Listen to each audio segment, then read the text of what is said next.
Well, no, I second it suddenly. All right, good evening, everybody. I'm gonna call this meeting to order at 7:00. Please get a roll call. Jack Sapia, Hello. Don Woodworth. Here. Kate Knudsen. Here. Mark Sherwood. Here. Shauna Manthorn. She's excused. Kim McCormick. She's also excused. Melissa Klosik. Here. Bree Woodworth. Here. And Paula Kane. Here. If everyone stand for the pledge of allegiance, please. I pledge allegiance to the flag of the United States of America and to the republic for which it stands, one nation, under God, indivisible, with liberty and justice for all. Before we move on to delegates and individuals, we are gonna go into a very short non-public. But since of the possibility of rain, no, the board will actually go upstairs. That way everybody else can stay inside. So can I get a motion to go into non-public? Sir? I will make that motion. We go into non-public 91-A 3 sub C. All right, get a motion to have a second. Yo. Seconded by Jack. Can I please get a roll call vote? Jack Sapia, Yes. Don Woodworth. Yes. Kate Knudsen. Yes. Mark Sherwood. Yes. Melissa Klosik. Yes. Bree Woodworth. Yes. Paula Kane. Yes. All right, and we will be back probably in about 15 minutes. And again, we'll move upstairs. That way you guys don't have to worry about the rain.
right, we are back. Thank you, guys.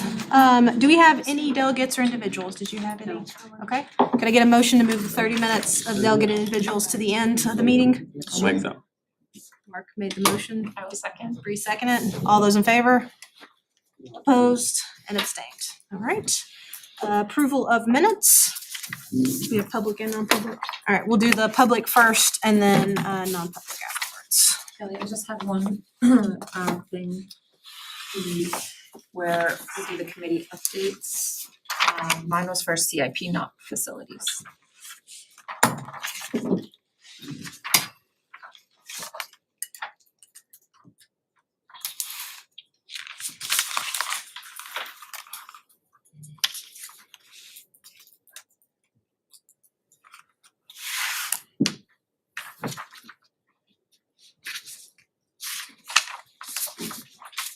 Any other corrections to the meeting minutes?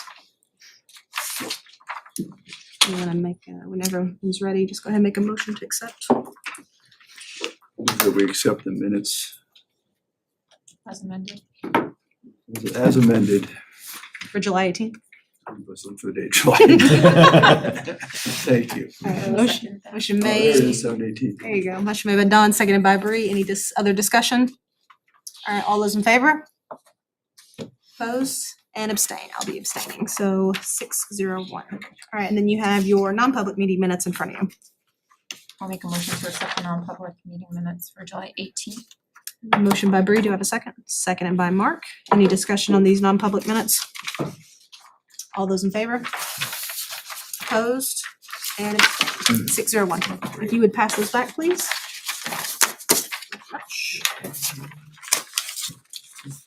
All right.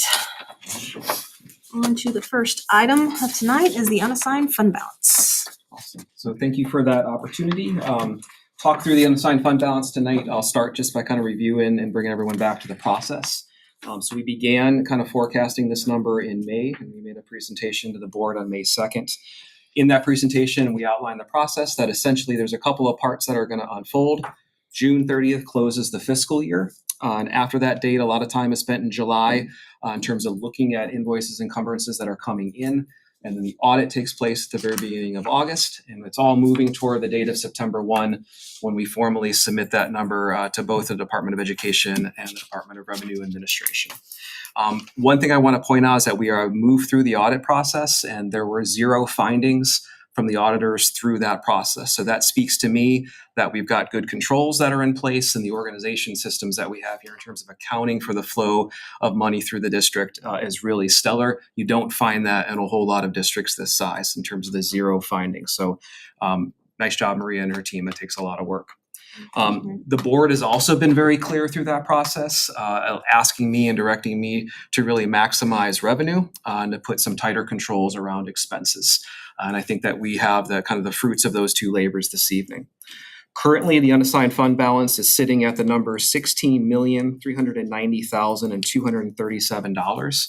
I am going to break that number down for you in 2 categories. We have unanticipated revenue that I want to walk you through tonight, and we also have unanticipated savings, so markers that we didn't quite get to on the other side. And some of these numbers are large, but all of them go in terms of making up that number of $16.390 million. I'm going to start on the revenue side of things. In terms of tuition, the school district took in about $500,000, a little bit more than that, of tuition revenue this year than we anticipated. The district also brought in another $500,000 in unanticipated revenue from interest. If you've paid attention to the interest rates and what's happening across the economics of our country, that was a windfall and a benefit to the district. We also had the transfer of a little less than $1 million, and that was from the trustees of the trust fund. That was a reimbursement for the utility savings that we're working on the boilers from the previous year. We also had the emergency fund that the board determined no need to tap into, and that sits at $500,000. That continues to make up that $16 million mark.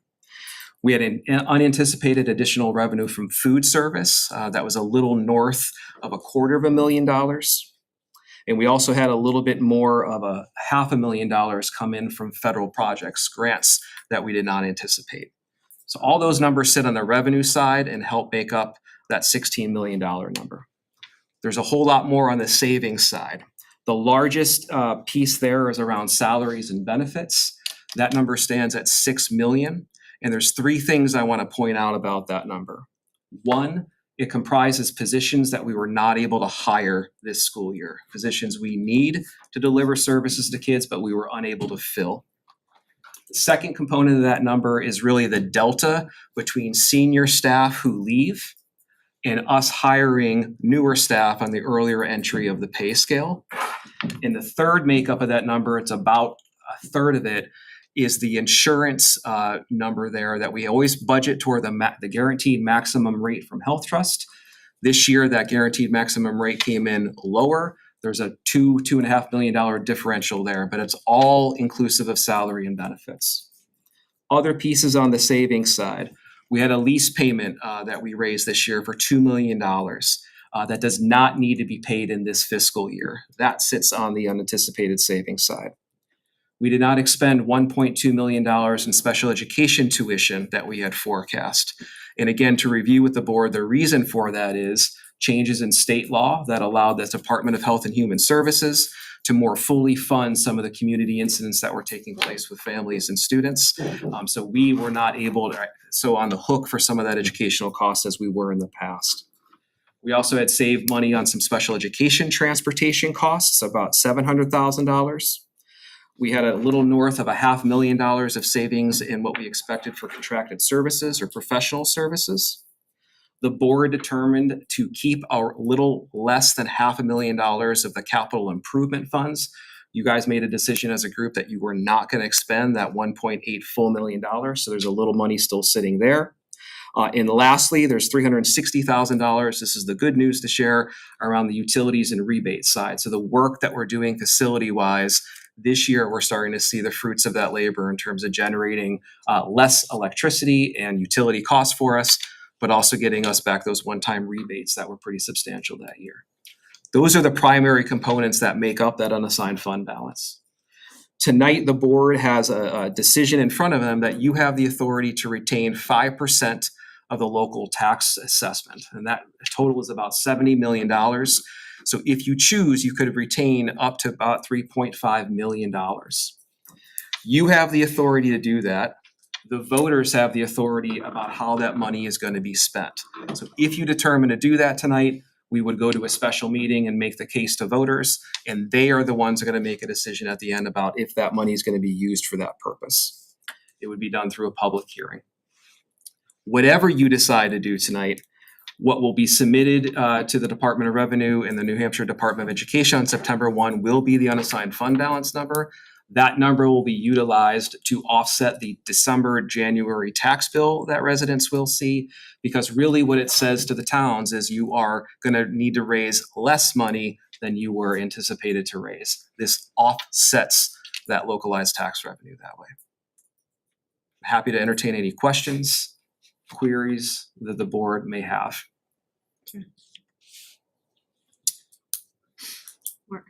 There was a discussion before, and I know that the board had charged you into looking at maximizing revenues, cutting expenses and future savings.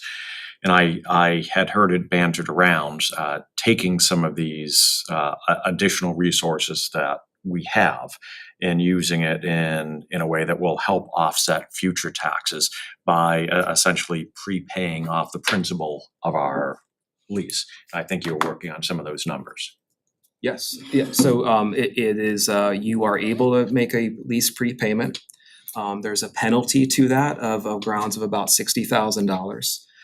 If you made that prepayment and the prepayment was, say, in the form of $3 million, you would be saving $1.4 million of interest over the term of the lease.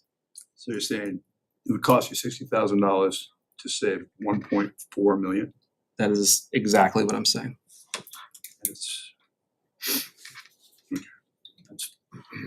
That presents kind of a logic question for you. Say, you want long-term benefit, it's very significant, or do you want a significant immediate piece that would then cost you more over time?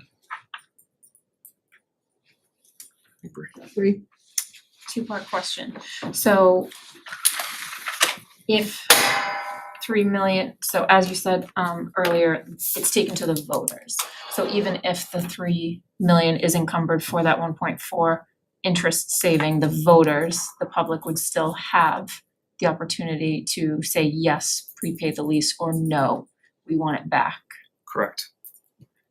And then my second part to that would be if it was prepaid to the lease to save on interest, would that be an amount every single year, or would that be the end is now a year earlier or whatever? Could So- you speak to that directly, Maria? Yes. So, as you know, the total lease amount that was voted was 25 million. We are borrowing in pieces as we go, as the money is needed. So the first phase, which was the one that we utilized for the lighting, changing all the lighting in the district, was a $3 million borrowing. That was the first phase. If we, like Justin said, if we prepay that $3 million, we have a 2% penalty, which is $60,000, and then the savings on that is the $1.4 million in interest. So we will not have the debt any longer because we are paying completely the $3 million, and we will save the 1.4% that we would have to pay in interest for that $3 million over the 20 years. Okay, so it would have been, the savings would be prorated over the 20 years. Right, so the 1.4 million is the interest that we will pay on that $3 million over the 20-year term of the lease. If we prepay it, we just pay the balance of 3 million, and we won't have to pay the interest, the 1.4 million interest. Would we be earning interest on the money that we're putting aside? We won't be putting any money aside Well, because but we on the- borrow the 3 million and we will pay it back. Right? So we borrow $3 million, now we're gonna start paying interest in that 3 million. Talking about the unspent balance here of 3 point. That was a question I had. Would we be drawing interest on that money until we Until expended it? until we decide. Of course. No, because that's just a retained fund balance. A retained fund balance is not really money that we have in a bank account. It's just the difference between revenues and expenses. That is just So a it's not- it's retained not fund a- balance, but it's it's not not in a bank account that we have with $3.5 million. It's just, Very good. It's not an interest generating Yeah. fund for. Plus, it's a yeah, factor. it's not because an of- interest bearing something to know. account. Oh, So I just wanna, I have to draw these things. $16.390 million. So if we said we wanted to use $3 million, it would be 13,390. Probably, it's just whatever I just said, minus 3 million, which would be going back to offset next year's tax bills. Correct. With that $3 million, we would save 1.4 million in interest Over 20 years. pending the vote of the public. Pending In a the vote. special meeting, like, so we're turning this over to them and saying, look, you can either save the $1.4 million, or you can have that 3 million back in the form of unspent balance too, like, why, alright, so I'll just, my opinion is, why would you do that? Because it seems less obvious to me, but I'm just saying it out loud, so. You wouldn't do what? It seems obvious that we would at least attempt to offer this option to save all of the interest on phase one, essentially. I'm saying that now becomes interest free. Yeah, when you're paying it that way, we have a greater surplus than we expected. We can still hold true to returning, as much as of the unspent, the unassigned fund balance. We're given a unique opportunity now to put it in the hands of the voters whose money it is, to whether they want it to go back to them and be offset, or over the long term save, 1.4 million. Yeah, but the understanding here is that $3 million is already spent. We're gonna pay it back either way. Yeah, right. If we do it right now, we save $1.4 million. And if the voter, so we, Right, but the voters have to let us do that, like. at a and if they special vote meeting. no, then it automatically goes back and offsets Yeah, it it the costs following 1.4 year. million, they get their money now, and they're happy, fine. It's their money, let's put it in their hands to decide. I just, sorry, that was very quickly of speaking. So if they vote and if the voters vote and they turn down the opportunity to save the interest and they want that money now, it is the following year, it is not the It's not current. correct. It is the following year, they get that as an offset. Is it the middle of So- next year or is So it? would it be a Six- June? Or So I when think it'd would be it June. Do we know, like, Hold on, too many conversations are going on, hold on. I just need Bree. clarification. No, Bree, what was your question? Say it again. So if it's brought to the, If it's brought to the voters that said no, when would they That said see no. it back? when would they see that? Next year. So not this December's We tax will- bill. Exactly, it will be the next fall, the fall of 2025. Because it will be carried for the retained fund balance for next year, So 1 year later. 1 year later, right? Could, So right now, if you decide to retain that 3.5, you're still giving back taxpayers almost 13 million for this year to offset their taxes.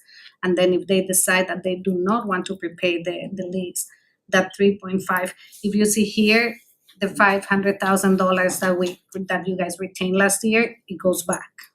Right. Unless you decide to retain it again, and why can't it go back this year?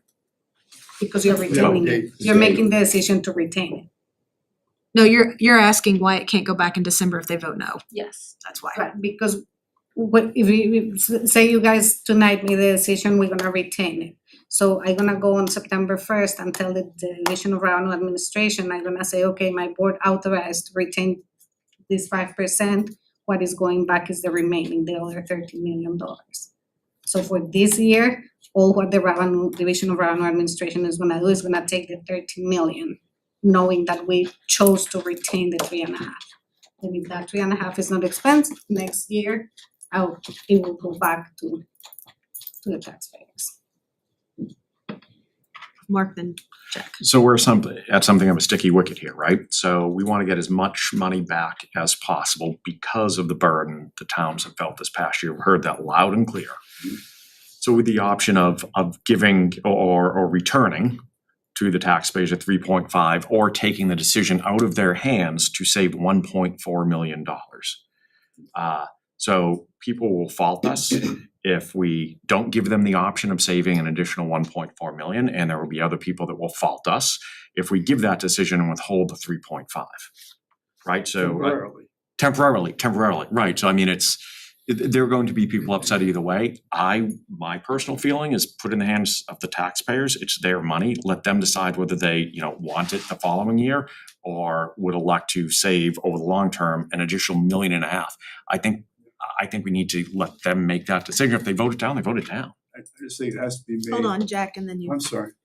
Jack, and then you. You did the same thing to me at the town hall. So I'll do anything to cut long-term costs. You guys heard me say that. I've been fairly consistent with that. I think it's unfortunate that we even had to take the lease out in the first place because now we're paying interest on that. And if we had been a little bit on our toes the last 20 years, we wouldn't have even had to do that.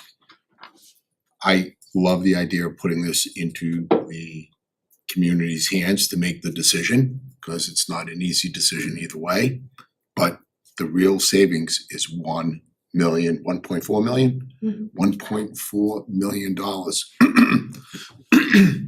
When we were talking about the undesignated fund balance originally, I want to use some of that to do some of the projects to save on the interest and potentially inflation. So I'm gonna be consistent. I hope the voters, at least it's my opinion, that we should put it in the voters' hands to make the decision. They're gonna, the way I understand it right now, they're gonna get more than we anticipated giving back. We're gonna have a opportunity to save $1.4 million for the district. That just makes the world of sense to me, because now we're saving money on, unfortunately, something we had to do. So I just think it makes good sense to give the voters the option. Dawn, and then Paul. Pretty much. Sorry. Paul, go ahead. So I just wanna be clear on this. So the ability for the legislative body, us, under RSA 198(4)(b)(11), that's our decision, correct? To do that. The meeting is to decide, do you wanna pay off this phase one and save $1.4 million in interest? cause the 3 million's already spent, we could pay that back either way, so that's like spent money. We're saying we're just gonna do it now and then save an additional 1.4, so, but we're making a decision to keep it. We're telling the citizens in a meeting, you can vote to also get that 3 million back or save 1.4 million and we just pay it off now. And that's there, so yeah, anytime that the school board makes the decision to retain any fund balance, we have to hold a public hearing in order to spend any of those funds. right, so the public is gonna tell us that we can spend it on X. Any retained fund balance, Yeah. the board has to hold a public hearing before spending. We do Don, Jack, and then Bree. Just considering how much conversation there is around this as we wrap our heads around this opportunity that we didn't know we were gonna have. We have to make this very clear, easily, read and understood, and so people know what we're doing and why, what's at stake there, So if we're making that decision tonight, we have to make a commitment to making sure everybody has a chance to see this in a way that can be understood, so they can have a vote. It's not an emotional vote about you're taking this away from us. It's a vote that they have a choice about how they want this money to help them. So my question is, if we make that first payment early, how does that affect the next budgetary season? Cause wouldn't have that been on, that lease payment be on the next year's budget? Yeah, so the 2 million, the $2 million that is in the budget is the payment when we borrow the entire 25 million. I understand. So we prepay the 3 million, what I will do is I will calculate how much of that payment was for the 3 million, and we will remove that from the following budget. So that $2 million will be decreased by the amount that we would have saved, that 1.4 million plus the principal payments. So that will be reduced by that amount. Do we know what that first phase actually was, that dollar amount? So I know the interest was 1.4 over the 20 years, so no, I will have to calculate it out, I don't know it Thank from the top of my head, I will have to calculate the number. Just, and I don't know if this calculation is accurate, but if you take the 1.4 million over 20 years, because that's how long our payment is for, it's roughly 70,000 each year. So in my theory, and I could be wrong in this, but the 2 million, you would subtract 70,000 in our operating budget every single year for 20 years. Right, so that So it would be 70,000 subtracted is from the part of 20, that 2 and million, that so that, stays at that level. You don't have to.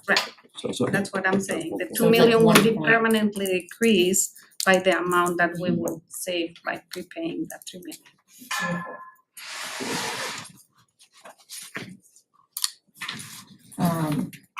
And then if we hold this special meeting, is it just for one idea? Or could you present any random idea?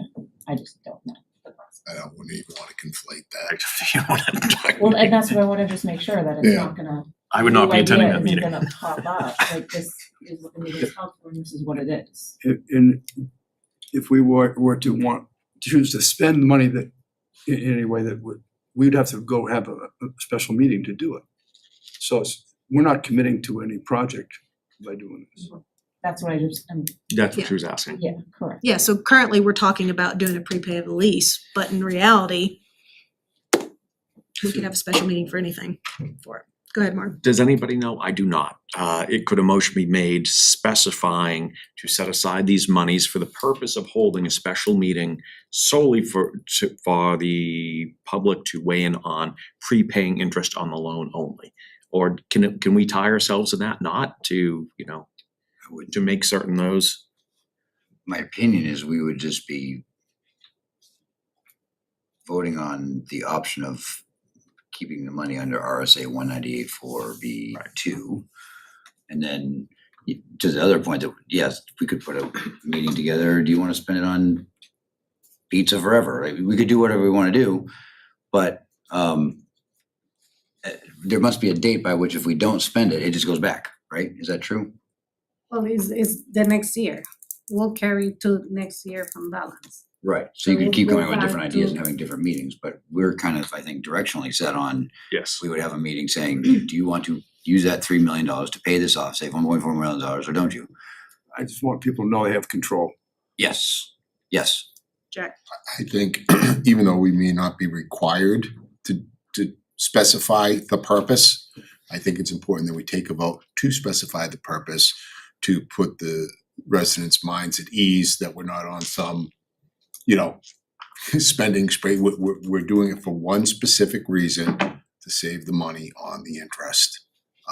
Because there's so much disinformation out there that I wanna make sure that everybody is crystal clear why we're doing it, if we decide to do it.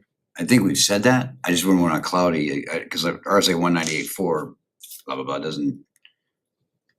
I don't know what the ramifications are of a pigeonhole such as that. I'm not avoiding it. That's what I want to do. I want I to. mean, would you be okay, Paul, if we make that motion I like don't know you if it's said? legally binding No, anyways. yeah, like you said, and then just make a second motion to say, this is all we're gonna do with the money, and it's the will of the board, I guess. Well, regardless. Oh, we could do that, right? We could, separate of this, Yeah. to your point, make a motion tonight or whenever that would be appropriate, to hold a special meeting to ask to use this money to pay that. Right? I mean, I guess we could do that tonight. I don't know how that works. Alyssa? So is the special meeting going to be voting for us to be allowed to use that 3 million, or is it gonna on anything, or is it gonna be saying I'm getting confused. That's what we wanna do. We wanna pigeonhole it so that Can we do so that? Second motion. So the second motion will be to hold a meeting and we'll figure out the date for the purpose of getting the public to weigh in as to whether they wanna spend that 3.5 to prepay the lease, put it on the principal of the lease to save, the 1.4. So that can be the second motion. That's not a bad idea. Just a second part to that question, I apologize. So if we end up assigning that, saying this is what we wanna do with that money, and the voters then say no, It goes back to does it automatically go back, or No. do we still retain it Still have to for retain a it. separate reason? No, so what happens is it gets retained. And so again, we'll have this, if we decide to do this, we'll have a special meeting before March to be able to prepay and do whatever. If the voters vote no, then it stays with us until the fall, like what Maria stated. Okay. But we can't spend it. So it without doesn't permission. get, so it stays, so we could then hold another special meeting down the road for whatever else happens, is what you're saying? If they said no, And then we came up like, say, 6 months later, we're like, oh, we still have this much in unassigned fund. Correct. Can we now use it for this? is that, And hold another special meeting. is that how that would work? My Yes. understanding would be that if you vote to retain it, it's retained until it's either voted on by the public what it's gonna be used for, or September 1 comes around And it- again Is brought back. and it's brought back to Okay. offset the tax rate. Jack? Yeah, I can say this, that I would not vote in any way, shape, or form to use it for any other purpose other than to buy the interest.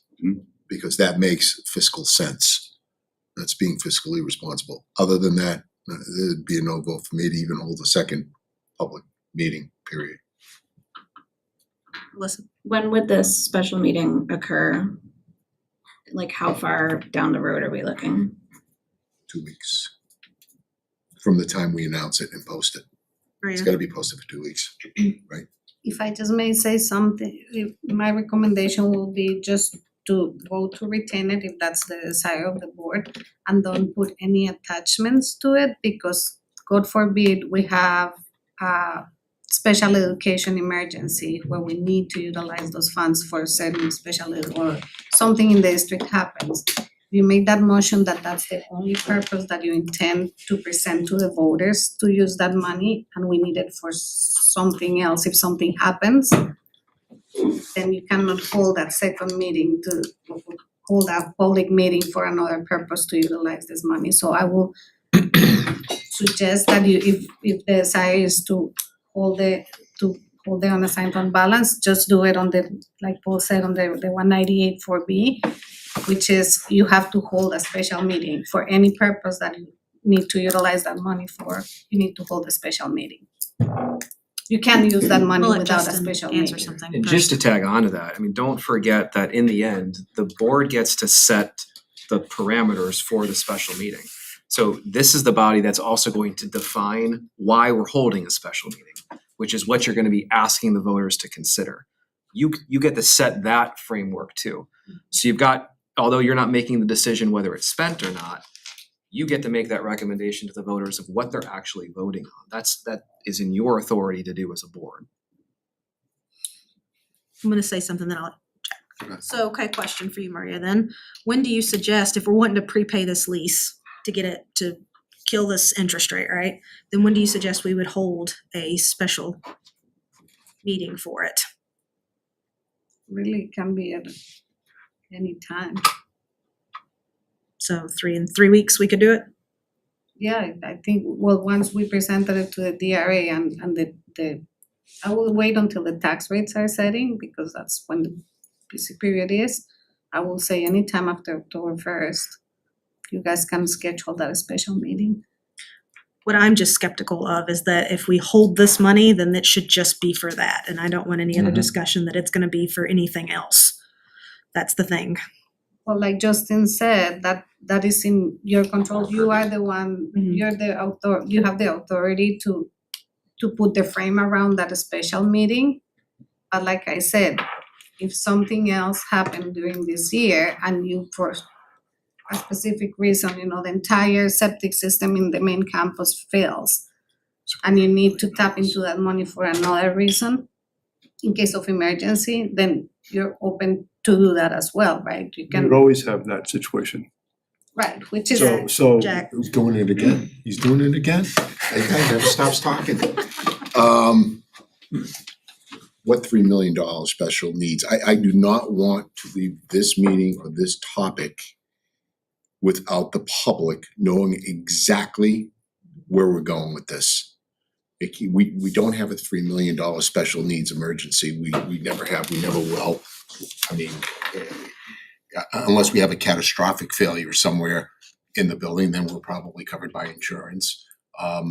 And we are, I mean, we have budgeted responsibly this year, and I am not gonna leave this out like a dangling participle. I mean, it is going to be for that one specific reason, nothing else. People cannot put their pillows on their heads tonight wondering what we may or may not do with the money. I want them to specifically know it's to save them money. John. He takes your thunder every time. I agree with that. I'm all in for committing, and so that the public knows that we're trying to help them out here by saving them money long term. That's what we're looking for, but let's see how it goes. Yeah, Bree. So my question would be in this make believe or probable special meeting, and we take a vote of can we prepay the lease, and let's say the vote is no. Could a second vote happen of, and can we vote right now to return it to the Offset next year. taxpayers to offset? It just kind the of following automatically it would. just automatically automatically would. falls in. Just One, but I see what you're trying to do. Yeah, I see. Just to for sure, hey, this was the only this is reason why we all- pulled it like, out. how we already almost had the 2 million lease that was in the operating budget for this current, are we in this current or last now? The new budget. Last budget where that was, that's always back to the taxpayers. So could that kind of statement thing vote occur? It seems to me you could word the one decision that you have to be making, to include that piece, that if you don't do this, this is what happens. If we decide that you're going to not give us permission to save you the money over time, the result will be that money gets back to offset next year's budget. And you can achieve that result by not holding another special meeting. Right. You have, You've already. right, that's how you have the mechanism of Yeah. ensuring what you want to happen without making the decision. At least you're framing it to allow the taxpayers to make the decision. Because even if we kept $5, anytime we wanted to spend this $5, we'd have to hold a special meeting. Like there's no back alleys, no nothing. Right. Every time would have to be a special meeting. So Bree, to your question, if it's voted no, all the board needs to decide to do is not hold another special meeting. And that is the trigger and the mechanism that the money is returned to the taxpayers for the next tax cycle.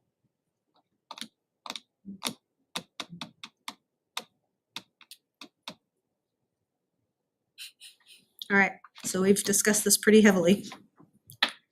We do have the authority to hold up to 5%. Yeah, I mean, since I'm the one that said, to me, this is a no-brainer, I would make a motion to return the unassigned fund balance net of the 5% that we would retain under RSA 198:5. No, it's colon 4. All right, just say this is so moved. The school board authorizes, we make a motion that the school board authorizes to retain 5% of the net assessment and further notes that per RSA 198:4-B, prior to expending retained general funds, the school board shall hold a prior public hearing on the action to be taken with such funds.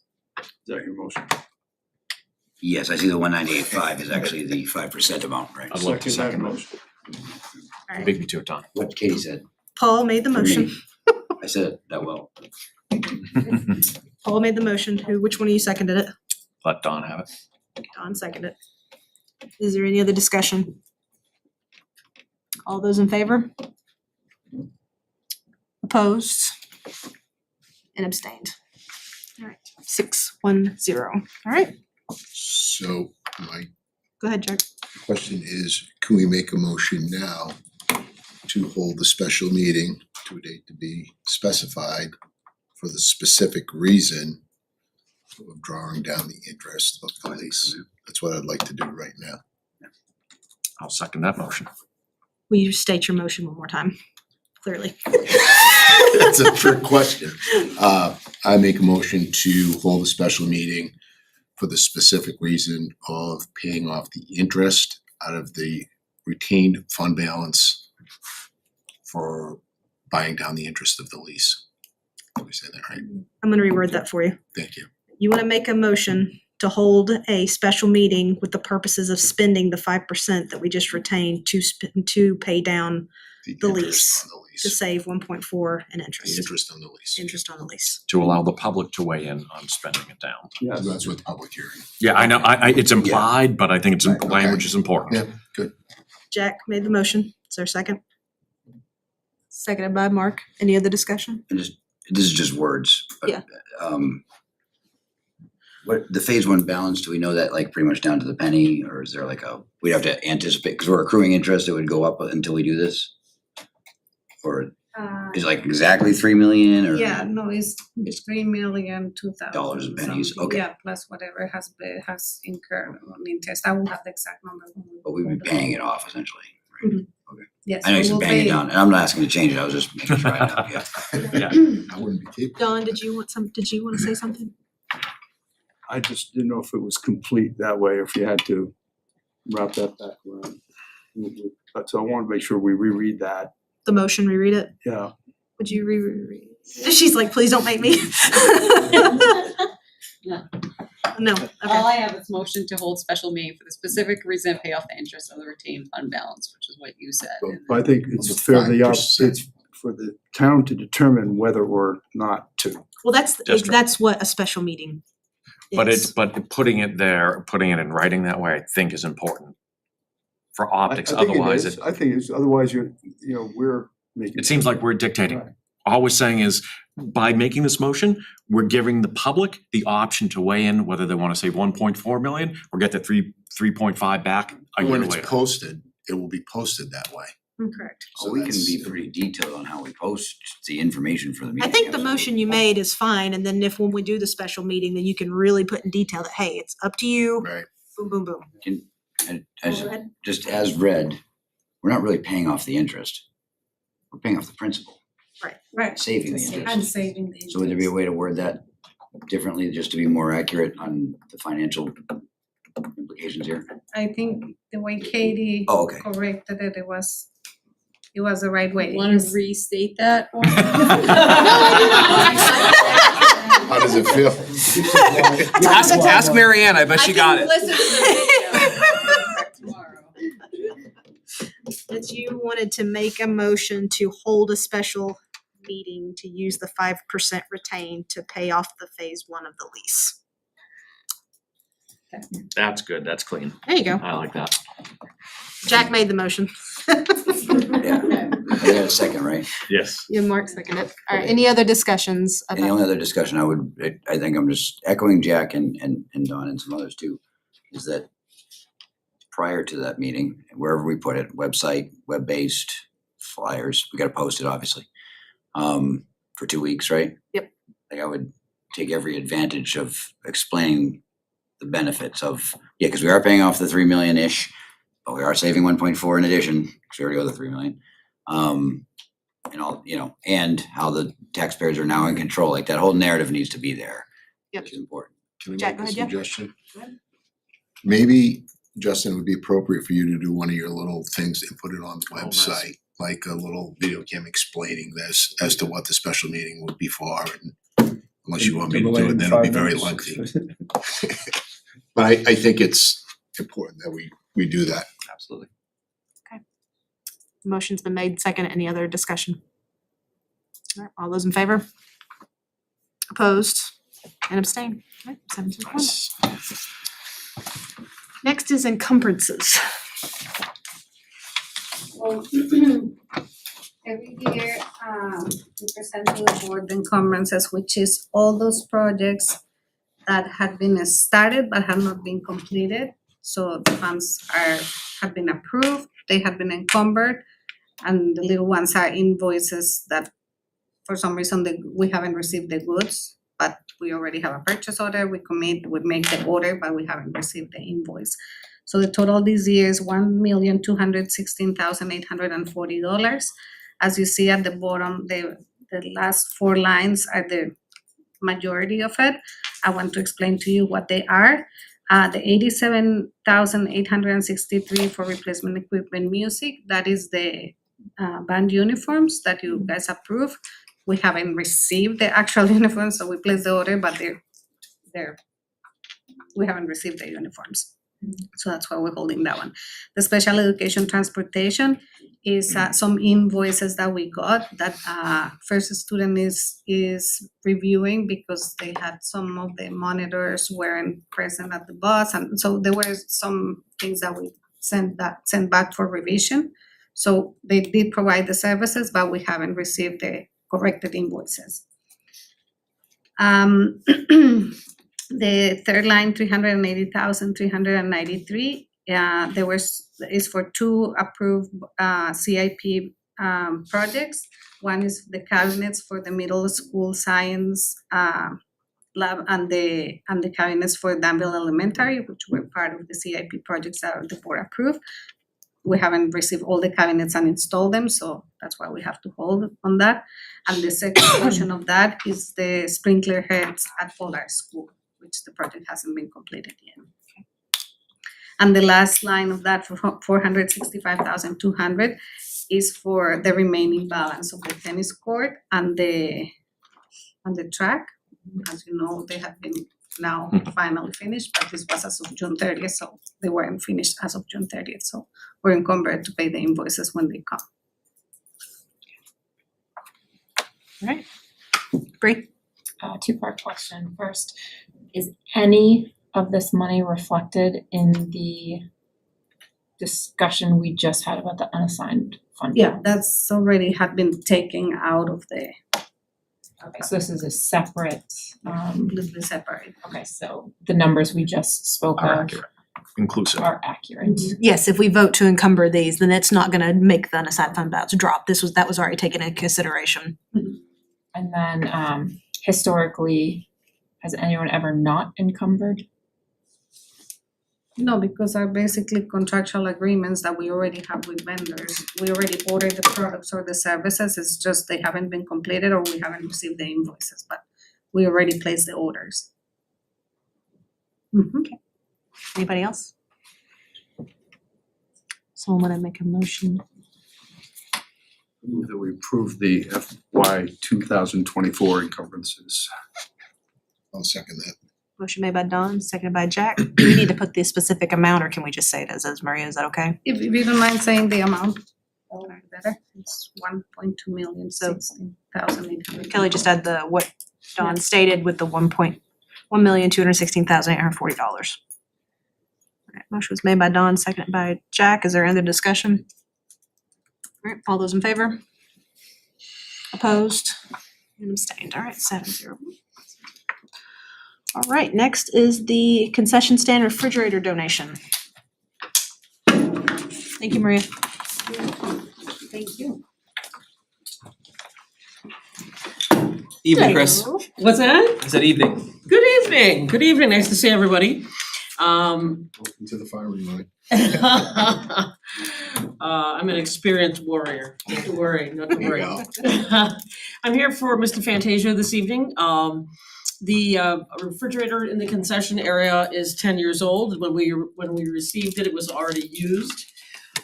Per our policy, we looked at an opportunity to gift it to another organization.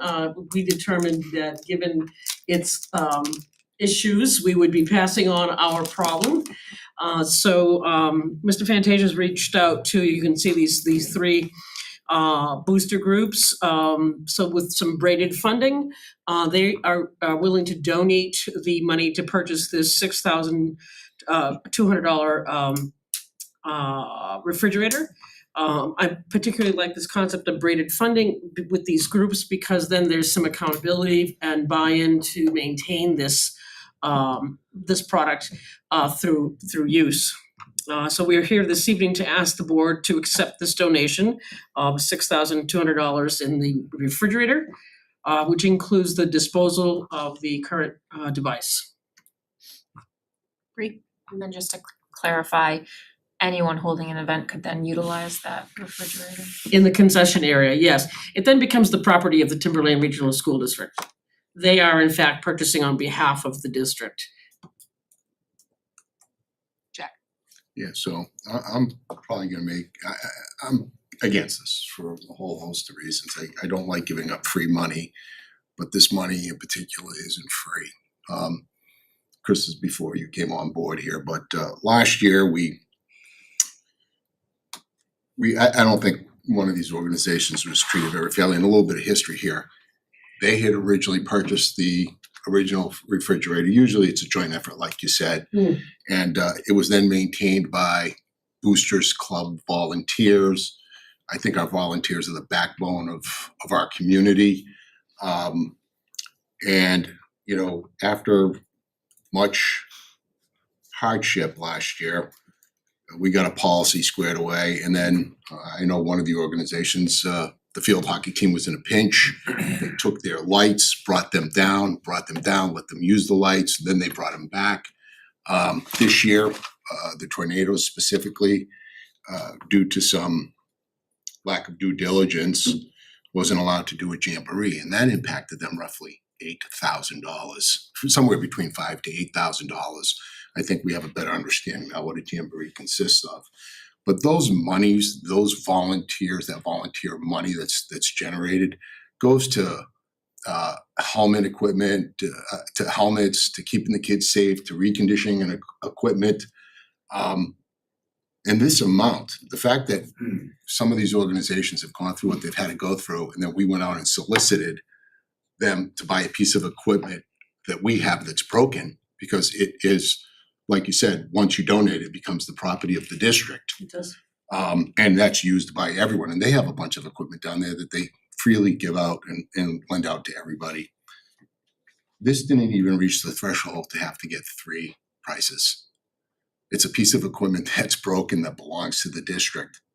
So I'm gonna make a motion to direct the administration to buy the refrigerator instead of taking the monies from 2 volunteer groups. And I didn't see what the third group is, but basically volunteer groups. I'd like to start using the pronoun our. Those are our kids. Those are our volunteers.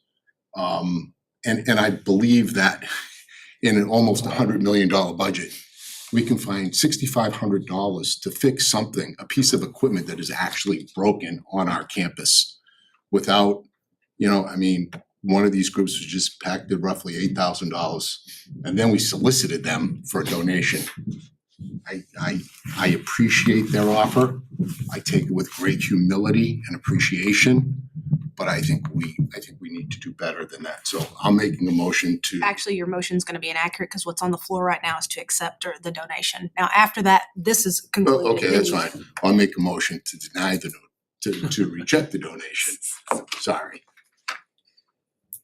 Is there a motion already on the floor though? No, or no? No, I- what we I- need to decide on whether or not we're gonna make a motion to accept the $6,200 donation. Point of clarification, just to make certain I'm reading the tea leaves the right way. These three organizations were they solicited to ask to replace the refrigerator because they were some of the primary users? Or did they just voluntarily say, hey, the refrigerator's not working, what can we do as a group, we use them the most? It just seems odd that we would solicit kind of our volunteer groups for monies to buy equipment, then that equipment would become property of Timberlane. I'm trying to make certain that I'm following the path here. Responsible for, it, reliable for it, we need to maintain it, so, we. Yeah. Well, that- But hold on, let Chris get a chance to Sure, answer. it's a common practice with boosters. For example, the music boosters, when they do fundraising for the music department, that's not their property. It becomes the property of the Timberlane Regional School District at that point in time. To answer your question, were they solicited? I cannot speak to that. Okay. They were. Done. I think that it's a great thing that they're looking at this as a way not only to help them have the opportunity, resources to generate money over time, with this to Well, help that's pay true, for things, but also to kind of demonstrate the type of give and take that it takes. This is how boosters groups at their best act and present things. And I think we need to be doing the same thing. I think that's where Jack's coming from, and certainly, so when they're looking for opportunities to do things, we should keep in mind the types of things that they're doing to help us, help them. I guess I haven't thought of that as being integral to part of their fundraising at football games and stuff like that. That's That hadn't occurred to me. That's what it's used for. Paul, Bree, and then Jack. I wanted to ask, I'm not clear on where you're, I'll just say where I stand on this, and just because I keep things fairly simple, the way I'm reading this, and just confirm if I'm wrong on this, is that somebody's coming to us offering to make a donation, the boosters, and we're discussing their intent. If they wanna make a donation, they can make a donation, I just do it, that's what boosters do. I get Jack's point, by the way. I would love to buy them a refrigerator, No, perfect, but okay. I'm just saying, we have people coming here, we say, can we make a donation? And we're discussing whether or not they can make, just yes. Well, if that's what happened, I'd agree with you. Hold on. That's what happened. Okay, Bree? I agree with Paul's statement, but if it would please the board, maybe we could go in a quarter of the cost, where we would all be united in that cost. Jack? So, to answer your question, Mark, they were solicited. Again, we went through, as you know, some tribulations last year with one of these groups. You should also know that the concession stand area, they refurbished it a couple of years ago to the tune of roughly $40,000, if I remember that number correctly. They do general maintenance there all the time. What I don't understand is if we have we replace pieces of equipment in this district that aren't broken. So now we have a refrigerator that's failed, that's used by a whole host of people, not just those groups. And we reached out and said, hey, the refrigerator is broken, would you like to buy us another one? That's the glitch for me. After we just said, no, you can't do your jamboree here, and they got impacted roughly $8,000. Now, I think everyone realizes that was probably a mistake. At least I hope they do. And that won't happen again. But these are our volunteer organizations they give up their time, they're our kids, they provide us a feeder program, or feeder programs. So it is a symbiotic relationship. And in normal circumstances, I'd say, yeah, sure, bombs away, but I don't think this is a cut and dry, normal. There are some nuances here that make this slightly different. And I'd rather see that money that they're willing to donate go towards refurbishing a piece of equipment or certifying a helmet to keep a kid safe. Those people work extremely hard for that money. So that's the last thing I'll say on that. Is there currently a motion on the floor? No, it never got seconded, so it died. But I would before, like, yeah, go ahead, Paul. I would like to move. Yes, please. There's one comment before I move. I'm gonna keep this simple with the executive summary that's in front of me, asking us to approve a donation. Yes. I'm going to move that we approve the donation as written in this executive summary. Okay. In the amount of $6,200. $6,200.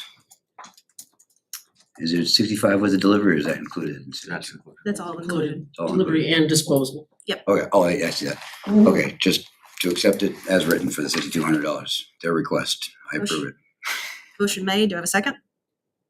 I will second. Seconded by Bree. Any other discussion? All those in favor? Opposed? And abstained. Motion passes 5-0. Thank you. Thank you very much. Right. Next is gonna be, The worst. next is gonna be policies. I'm happy to speak to that. Yeah, go ahead, Nift, and then Jack, yeah, go ahead. Sorry, Jeff, did you wanna? No. I need to catch my breath. Go ahead.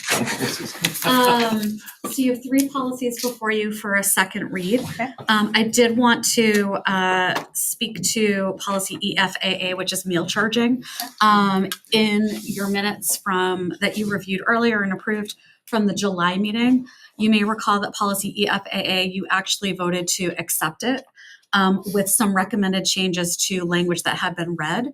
And that there was some conversation at your last meeting about that language, why it was there. It pertained to parental permission to enroll students in the free and reduced lunch programming, things of that nature.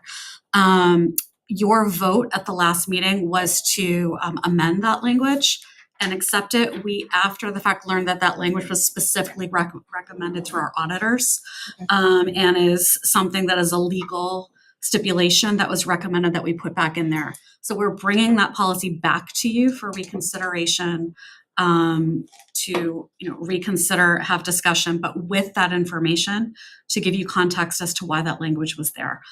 So again, that was a recommendation through the audit. And I'm happy to speak to that. So this is back to you for a, second read, with the original language.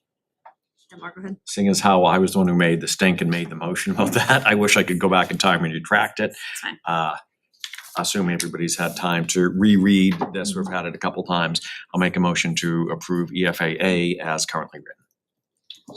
Made by Mark, seconded by Paul. Any discussion on this policy for a second read? All right, all those in favor? Opposed and abstained? All right. Okay, great, thank you. The other 2 policies, I'll take them one at a time. EHAA, that is the policy that Mr. Henderson spoke to last month on computer security, email, internet communications. There are no changes to the language in the policy. I know there was quite a bit of conversation at the last meeting. It's here before you for a second read. Is there any, do you guys want to do the last 2 individually, or do you just want her to go ahead to the second one so we can just do both of them as second reads? You can do both at second. Sure. So moving ahead, the last one before you is policy IHBAM, which pertains to a district special education policy and procedures manual. We do not have that policy. This is the sample policy for NHSBA. Again, no changes since your first read last month. Can I get a motion to approve policy EHAA and policy IHBAM for a second read? So moved. Moved by Mark. Do I have a second? Second by Paul. Any other discussion? All those in favor? Opposed? Abstained. All right, 701. That's all for policies. Enrollment. Thank you, Sandy. Sure. Jumping ahead to enrollment, I know Mrs. Kanotis is here as well. She put together the enrollment update. Lucy, did you want to speak to that at all, or? Yeah, just a couple of highlights for you. You received an updated packet largely because we made some moves at the last minute due to enrollment shifts. So at Danville School, we had been projecting for 3 fifth grade teachers.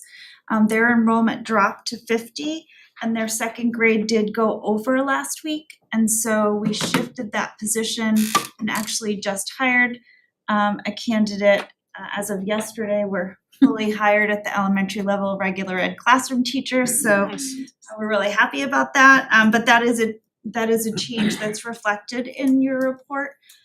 So grade 5 at Danville is at capacity. They are at their mark, but we are not over anywhere, and so that's really good news.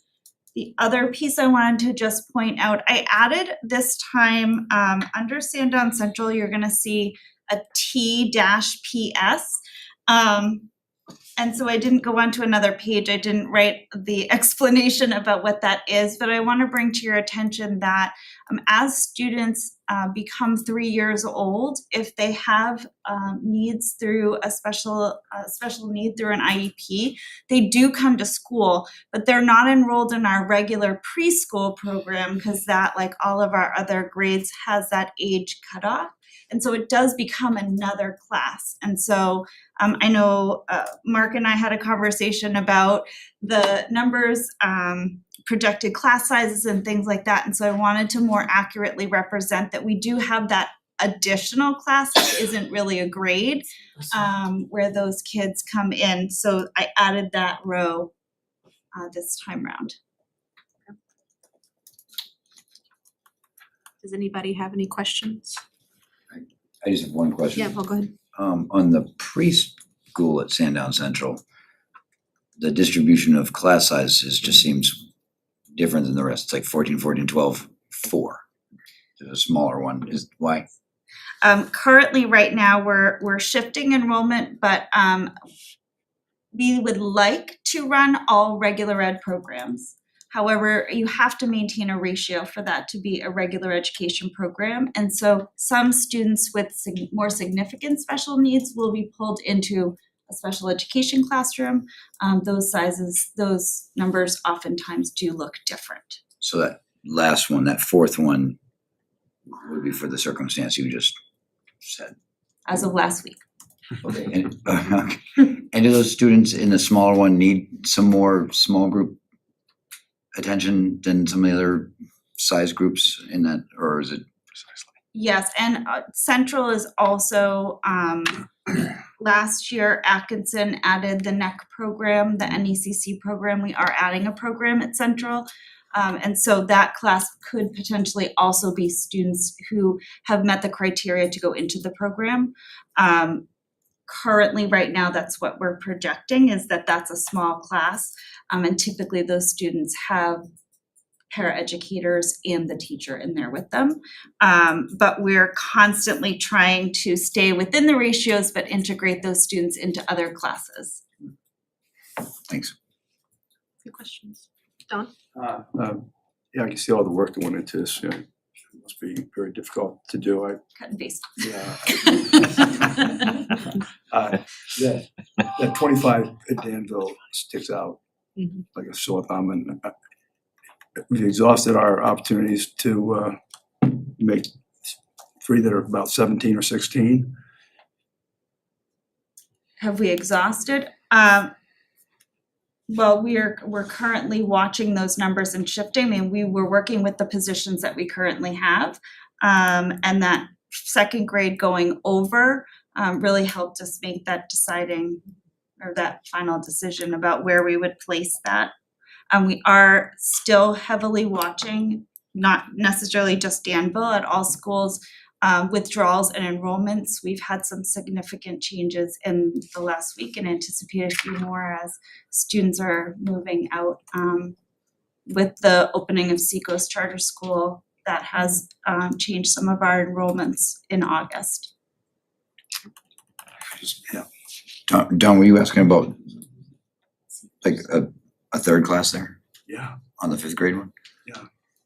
I don't know if we have the space. We obviously don't have somebody hired for that. It's not something that you just snap your fingers and do, but it seems like the right thing to do if you can. Because we get one more between now and, is that possible, right? Somebody could just show up and Then you have no choice, you have to figure it out, right? well, either we need to talk about an exception for going over class size, right? Or Which in the past we have waived And there's, policy. so Or just policy. to kind of, recontextualize, So what's the story? ourselves. So last year, we had that subcommittee that worked on proposed revisions to the policy. Grade 5 used to be a max of 26. We dropped it to 25. That took effect July 1. In the revised policy language, there are also next steps if we got to a point where we didn't have any other positions already within the budget allocated for classroom teaching, which is where we're at right now, right? We've maximized all of our available positions for classrooms. We are not over policy, which is one below where it was a year ago. That said, the language speaks to adding paraprofessional support as a priority if we are not able to assign a full teacher. We would be coming back to you all to, in effect, waive policy and allow us to allocate resources for a paraeducator.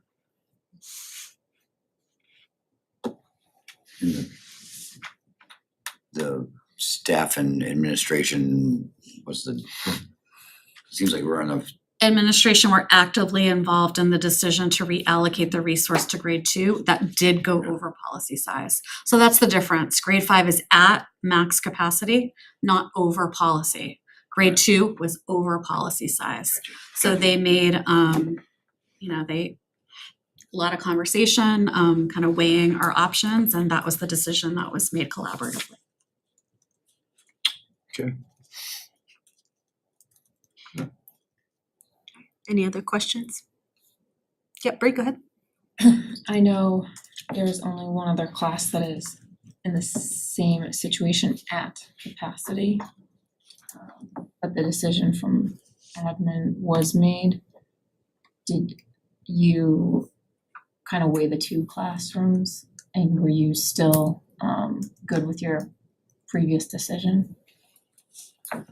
Are you, I understand your question, because fourth grade is also just at capacity. The difference being that we, in the spring, had transferred a teacher who was in a long-term sub position into that third, fourth grade classroom, so we're fully staffed at fourth grade. Fifth grade, we had an open position that we weren't able to hire for. And so as we were going through this last round of interviews hoping to hire, we did find a candidate, and actually an internal candidate who was able to take second or fifth. So our option was there to discuss with Chris and Tiffany, and they made the decision to move to second. So that's why fourth didn't get touched or wasn't involved in this conversation, because we were already staffed there.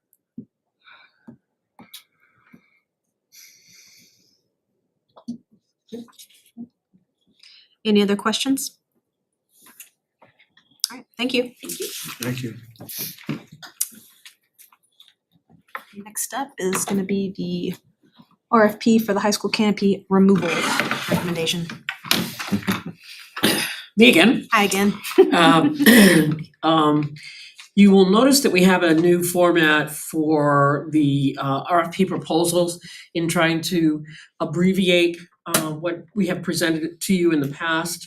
You still see the scope of the project. You do see the bids that were received, and of course the recommendation along with our rationale. I met with I was present for the opening of the bids, met with Carl and John Vaccarezza. I personally have reviewed the canopy structure. The steel structure has some surface rust that can easily be removed. We're looking to give the steel structure a facelift. And leaving it in place allows us, in case for future purposes, that we would like to add another covering. With that said, the decision has been made to propose to you for your review, option one, that being the demolition and removal of the concrete canopy for a cost of $47,765 from energy efficient investments. That is significantly less than what was budgeted in the CIP process, which gives us some savings there to use for other projects. Any questions? I'm actually gonna let Bree then Jack. Just with this new format, will we get all bids or only bids that hit each requirement? We only received 2 bids. So you'll get all of them. Rolling forward, Yes, we'll receive, this is the format we'll be seeing, and we'll be receiving, Yes. being able to see all bids that were submitted. yes. So even if they, because I know in the past, they've said like they didn't have this part which we required, they didn't have that part which we required, would you just not even include it in this synopsis, or would you still include it under a different section? So I think in our first stab at this format, it's a pretty basic project, right? It's not, there's not a lot of detail involved. We may have to modify this format if the project requires significantly more detail. And I think in the rationale, that's where, this is my theory now, we're gonna have to be flexible. In the rationale, we would at that point make note, X part or X device or X whatever was not available from whatever vendor. I like this format, it's concise. Jack and then Paul. Yeah, we had talked at great length about in a committee meeting, taking down the entire canopy, including the steel, and we had talked about what we were gonna do with holes in the ground after we cut the steel out, and we talked about concrete, flower pots, whatever. And I am really opposed to leaving the steel up because it really doesn't serve a purpose. And any canopy that I see going in there in the future would just be, I think I've sent you some pictures of some canopies, not cans of peas, but just sorry, couldn't control myself. Just a canopy that comes right out to where the pickup and drop off is, so kids would have a place to hang. So the existing canopy goes all the way down the front of the building. I would like to expose the front of the building, and hopefully if we make some renovations there for energy efficiency. And then for another reason, which I really don't wanna discuss here right now, I would like to at least hold off approving this until the next meeting, and we can discuss why. I think you would understand once I spoke to it, but the scope of work is what I'm most concerned about right now. I don't know why we would leave that steel up. I think it could be potentially a safety hazard. You're not paying attention, you see the steel now, but the steel's attached to the canopy. You take the canopy off and they're just steel I-beams sticking in the ground. And I can see someone just not seeing those, because it's just an I-beam, right? Or So it's an arch, it's an arch. Yes. I know, but the part where, because everyone drives up and drops their kids off in the morning, or brothers or sisters or whatever, and the canopy is overwhelming, but I would like, the original plan was to take the entire structure down and out. And if we replace it, I don't see us expending the funds to go all the way down the front side of the building. I just think that's excessive and not needed at this point in time, and especially without a set of drawings as to what the replacement would be, you're kind of pigeonholing yourself into that. And I'm done. Paul and then Mark, did you have something you wanted to say? No, my only question would be, I was reading through the different options there. What would we, if it was just option one, what would we do with the steel? And you had said something about surface rust that would be, you could remediate fairly easily. And it's at the base of each of the, it's not every one of them either. Yeah. And just for clarity purposes, we're not proposing replacing the canopy. We're proposing the removal of the canopy only, realizing that option 3, the demolition and removal of the concrete canopy, steel structure, and steel structure and sidewalk, the cost from the second vendor, for example, was over what was budgeted in CIP. And if we went with EEI, and the proposal that we brought forward in the RFP was to fill the holes with new concrete. So from my perspective, the board would have to decide, picture in your head what it would look like to have the sidewalk with patches where the steel remained. Forgive me, I was not here for the meeting that included the discussion that you speak of. It's not your fault. We didn't find you soon enough. So again, our proposal moving forward is option 1 from EEI. And what would this, and the structural steel would just stay there? Yes. We'd like clean it up or? We would like to give it a facelift. Mark? I understand where you're coming from, Jack. I see that. The difference between just removing the canopy, the concrete canopy, and removing the concrete canopy and the steel, it's about $3,500 difference, right? So that's cheap. Reason is they're probably planning on reselling the steel and recouping some cost. In my mind, having patched a little bit of concrete in the past, if we take out the steel, patch that, every winter water's gonna get in there and it's gonna be crumbling every single winter. I think visually, it may be better to keep the I-beams up there. And if a kid walks into an I-beam, well, now, I went to the school, I never walked into one, so I think it's probably pretty idiot-proof. But I was more concerned about a car hitting the I-beam, someone not paying attention. The other thing that we had talked about in that meeting was putting concrete planters there, more to protect the kids that are walking on the other side of them, because we talked about the patches in the concrete. We patch concrete all the time. So look, I don't think it's a good visual. I think there's a safety issue. And then I have another concern, which I'd prefer to wait a meeting. Well, we've had some pretty good discussion on this, but a recommendation has been made by using energy efficient investment option for option 1. Does anyone want to make a motion for it?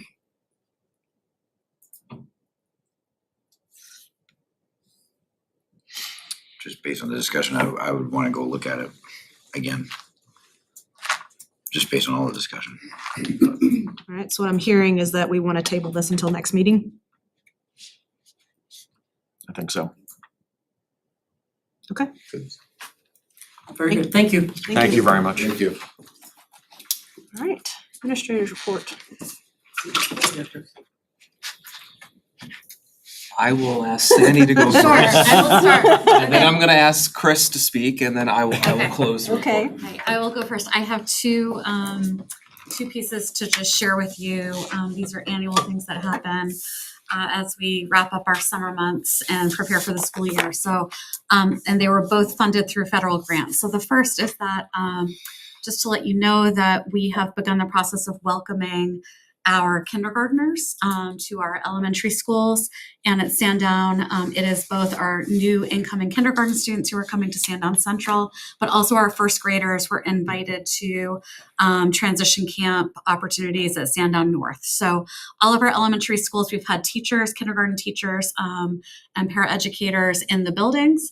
All of our kindergarten students and first graders at North are invited to come and participate in a week-long opportunity to help familiarize themselves with the building, start establishing some relationships, get to know their peers, get to know their teachers, start to establish some routines and structures to ease that anxiety for the first day of school as they join us for their first experience in the Timberlane district. So we want to thank all of our teachers who have been part of that, all of our educators, paraeducators, nurses, counselors. It's really been all hands on deck in those schools. So, and again, that's funded through a federal grant. So we're grateful and fortunate that we have that funding right now to be able to carry on that tradition that we do annually. The second piece that's also funded through a federal grant is next week we will be welcoming our new teachers that we have hired to new teacher induction. So next Wednesday will be our first day with that staff. We'll be greeting a group of about 36 new teachers who will be joining us and focusing a first day to help them to kind of get to know the district, get to know their peers who are also new, get to know many of us, start to develop some relationships, and then really do a deep dive into curriculum instructional practices that are really more specific to their roles that they will be filling as they join us. So those are 2 great days. They always, I think, kind of invigorate those of us who are there. There's a really great level of energy of new educators who are super excited to come in and join a school district and get to work with children and with one another in our schools. So we're looking forward to that next week. So those are my 2 pieces. I'll turn it over to Chris. Thank you. I must say, new teacher induction, and I've done it a number of times, I get as excited as I did when I was a brand new teacher 30 plus years ago. It is invigorating, to say the least. And I often have a headache at the end of the day because I've been smiling too much. But if I may start with a facilities update, great news on the facilities front. The high school office staff is very pleased to be moving back into their quarters on Monday. Nice. I've sent an email over there today and said, let us know if you need some help. Happy to go over and unpack boxes or whatever they need. We are on track to have teachers available, or have teacher classrooms and other workspaces available for them to enter on August 28th at the high school. Again, great news. Of course, the 8/29 is our building level PD day. So all good there. I want to talk a little bit about about special education as well. One of my other charges here. We are. I thank the board, by the way, for your. I'm not sure if I want to use reorganization or reassignment of funds and positions through attrition, and the addition of facilitators to our schools. We were able to fill those positions nicely. And we are committed to the training of those individuals to get to know our families well, to conduct IEP meetings and other services for our students with disabilities and their families. So this is the first time I've been in a district that has invested in this way, and I promise you my best efforts to move things forward. I have had the pleasure of, today's my anniversary, by the way, my 1 month anniversary of being a Timberlane owl, which is really exciting for me. And I have spent 2 days now with our administrative staff, all of our principals and directors and so forth. At today's event, Justin's Stand and Deliver, which are always really very interesting, was centered around, so you have a job description, you have credentials and all of that, but what do you bring to our district beyond those very concrete things? And I took some notes. I'll just share with you what some of our people are who they are and their value systems. I bring, not me, but other folks, I bring an ability to make connections with everyone. I bring positivity and enthusiasm. I bring a deep appreciation for good teachers. I bring the ability to be adaptable. I bring a healthy dose of sarcasm. I bring curiosity, and I like to challenge. I bring history, district history. I bring the ability to create comfort for our students. I bring joy.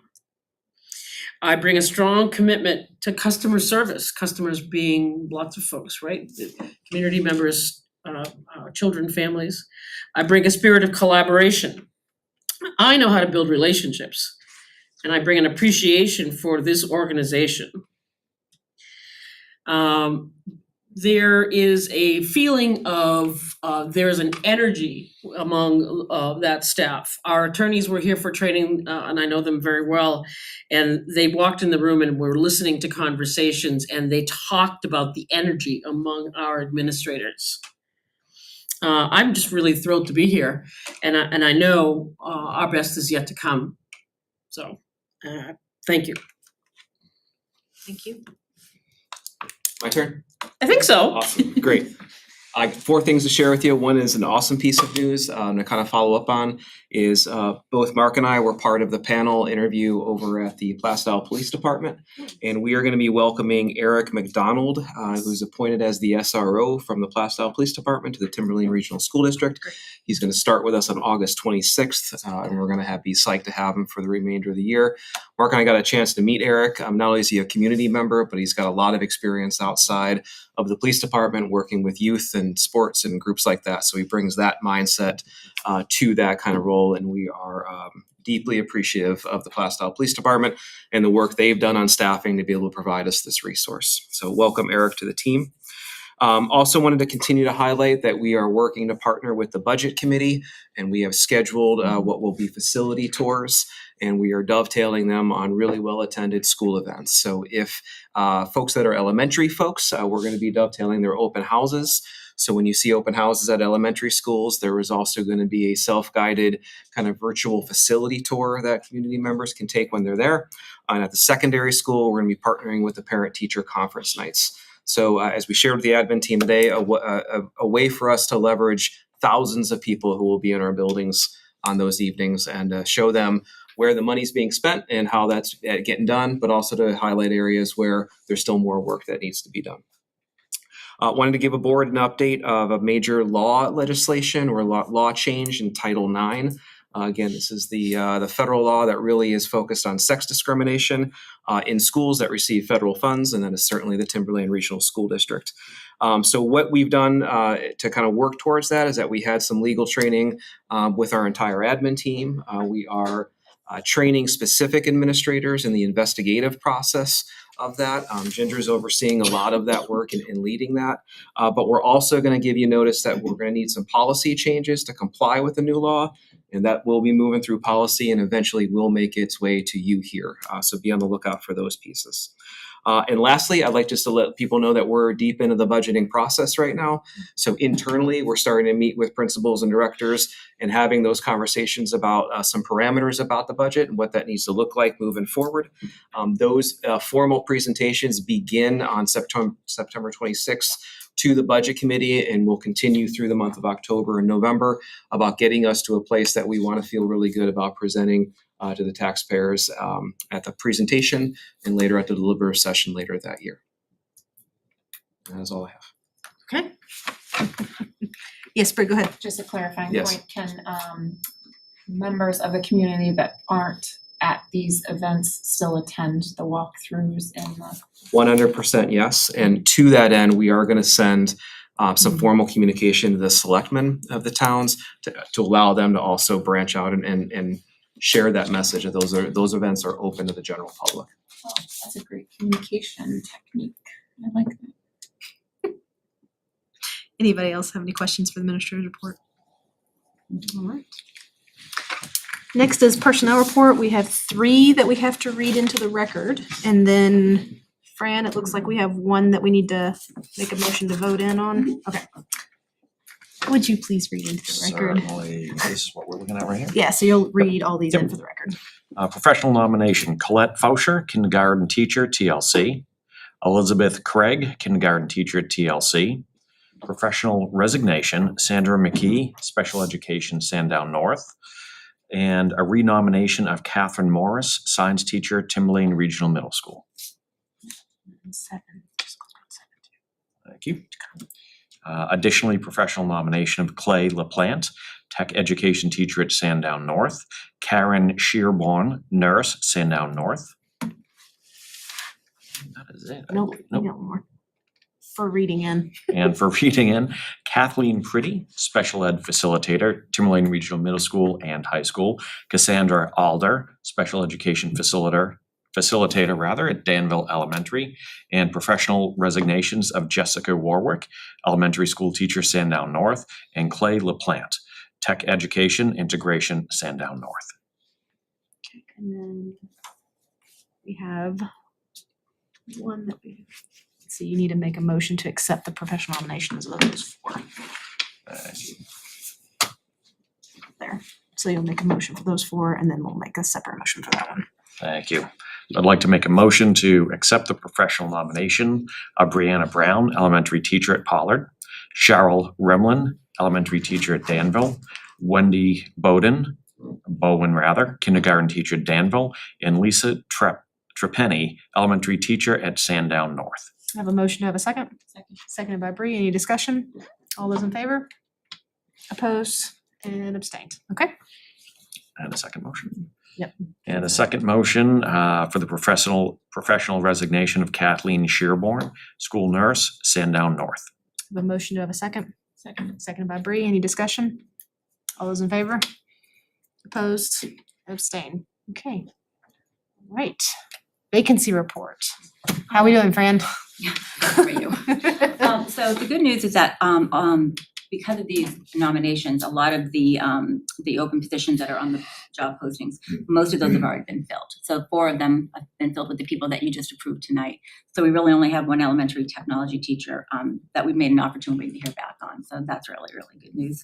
And then the 2 facilitate positions should be showing as closed because we did fill those as well. So other than our usual, special ed, speech language pathologist, paras, we've been able to fill, pretty much all of our positions, which has been great. Those other ones continue to be a struggle for us. We did have the school nurse filled, and then she ended up taking another job. Yeah. And so we're back to looking for a school nurse, but I think they've done a great job getting positions filled this year, so pretty happy about that. Very much so. Yes, Jack, go ahead. Fred, how much credit do you give in your interviews, the passing of the teacher's contract? How much has that helped fulfill these positions? I think that's been significant, honestly. The pay has been most of the issues in the past have all been pay. We still get a little bit of that this year, but we've been able to really attract. We've actually had more candidates to choose from, which has been great. Whereas last year, we didn't have as much to choose from, unfortunately.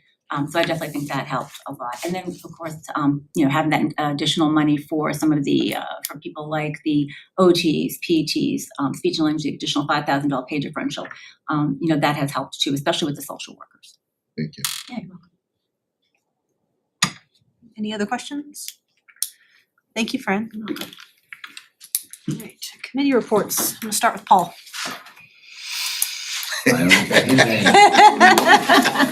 Summertime, man. Look like an owl. Nothing to report, Paul? No. All right, Alyssa, nothing? Nothing to report. All right, cool. Bree? Strategic plan met today, and I'll have updates out next meeting, and our next meeting for that is September 19th. Nice. Mark, go ahead. The ad hoc committee investigating kindergarten met, we covered an awful lot of ground. And one of the things we're focusing on is getting a better grip on the potential financial implications and taking a closer look at how the state funds when it's tuition-based, how the state would fund if it's not tuition-based, and what would the implications be for our town and our taxpayers, and what the deltas are between those two, also trying to get a better feel as to the utilization of it based on our history here at Timberlane and based on the histories of other districts that have gone to full-day kindergarten. Because in order to present as full a picture as possible, those are some of the financial concerns that will need to be addressed in order to weigh the benefits of opening up kindergarten. So we didn't answer many questions, but we created a whole bunch of them that are actively being researched. Succinct enough? Yep, I'd say I'm 80% there. Anything else? Nope. Justin hit pretty well on budget committee. Like you said, we're getting ready to start into the season. Our first meeting is September 26th. Is that what you stated? Yeah. And then the open houses, they're not at the beginning of school. They're actually a couple of weeks into school, correct? So Yeah, that late September. right. So it's been a difference for families. Now it's called your Meet Your Teacher Night instead of open house. We did change some times now so that it was more, it's not just during the day, it's actually in the evening as well to help accommodate some families. So that was one thing different. Safety is not met yet, but I will be meeting with Justin and we'll be making a meeting for soon after school starts. That's all I have. Paul? I mean, not Paul, Dawn, Mobby. No committee things to report, but I just want to say thank you to Justin and Maria Watkins for setting up opportunities for us to understand the budget process more thoroughly, looking at the unassigned fund balance, how things are determined, so we can better explain them to the public when we have our our meetings with them, or we're confronted with a situation casually in the street about it. So, thank you for that, very helpful. Yeah, to tail on that, I went with Dawn. Dawn was late, but we won't say that here. No, it is pretty involved how all that works. So it's just not as simple as taking what you need and putting it against, the number and going on getting the tax. It's involved. So thank you.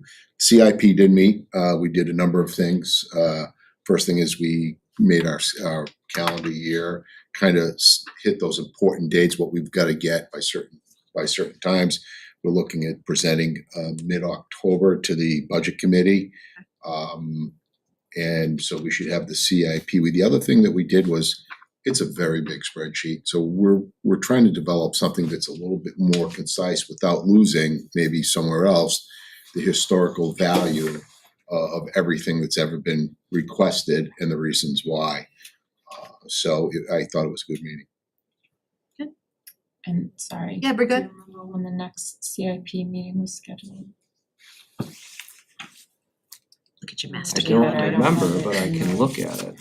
In September. Our next one is set for September 9th. That's what I wanted to say. Okay, just making sure. September 9th, 6 p.m.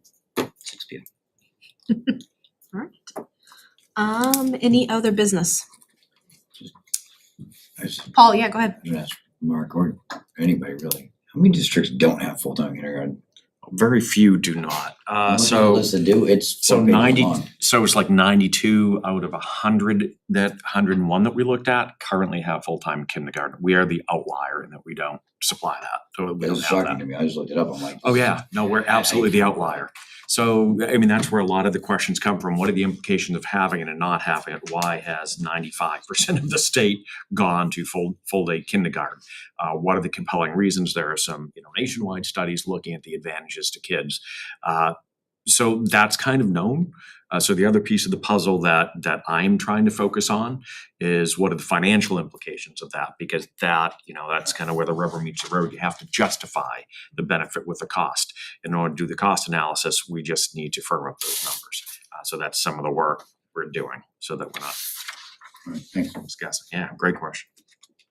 Any other business? Kelly, we have one.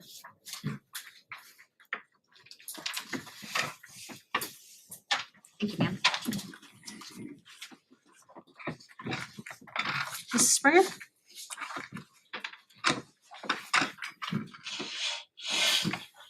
Really quick, Good Mary evening. Ann Springer Danville, I've been here before.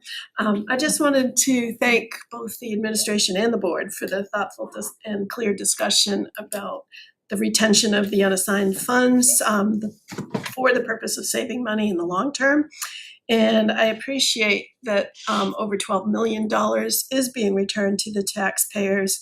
And I look forward to your continued attentiveness to the financial concerns of the taxpayers. So thank you very much. Thank you. Nice. Yeah, thank you.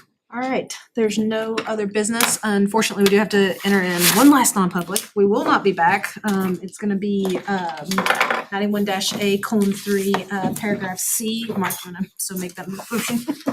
Just like to make a motion to go to non-public 91-A:3, paragraph C. All right, can I get a second? I just have a quick clarification. Yes, Or you want a second first? just can we do a second first? Bree seconded, thank you. Now what's your clarification? So, further discussion, I'm just wondering, is this a separate meeting from before Yes, the meeting? yes. So these are treated as Correct. two separate Correct. meetings? Okay, Yes, thank ma'am. you. Yep. All right, motion made, seconded. Roll call vote, please. Jeff Sabia. Yes. John Woodworth. Kate Knudsen. Yes. Mark Sherwood. Yes. Melissa Kowalczyk. Yes. Bree Woodworth. Yes. Paula Keen. Yes. All right, thank you, everybody. We'll only be back to get out of non-public, but have a good evening.